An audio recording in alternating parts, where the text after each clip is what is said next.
পয়লা বৈশাখের দিন তো সকাল সকাল উঠে আগে স্নান ধান করে নিয়েছি, তারপর মাকে একটুখানি হেল্প করে দিয়েছিলাম, ঘর দৌড় একটুখানি গুছিয়ে নিয়েছিলাম। আর বেড টেড আমার যে সোফা ছিল ঘরের ওটাকেও ভালো করে ক্লিন করে নিয়েছিলাম, ঘর দৌড় গুছিয়ে। আর আজকে কিন্তু ঘরে হচ্ছে মাটন বিরিয়ানি। তোমরা কমেন্ট করে আমায় অবশ্যই বলবে যে তোমাদের মাটন না চিকেন, কোন বিরিয়ানি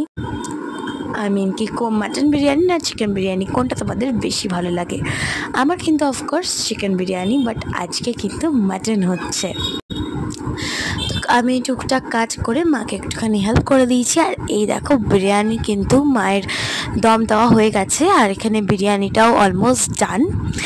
এবার দেখে নাও, আর তোমাদের যদি রেসিপিটা লাগে আমি অবশ্যই দিয়ে কমেন্টে পিন করে দেবো, তোমরা আমায় কমেন্ট করো, আমি তোমাদের দিয়ে দেবো। আর দেখে নাও কতটা টেস্টি লাগছে, কতটা সুন্দর হয়েছে। আর লাঞ্চটাও খুব ভালো হয়েছে আজকে।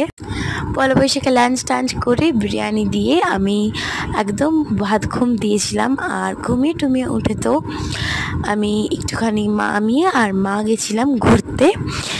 পয়লা বৈশাখের দিন একটু তো ঘুরবই। যাই হোক, তোমাদের কেমন কাটলো পয়লা বৈশাখ অবশ্যই জানিও। টাটা।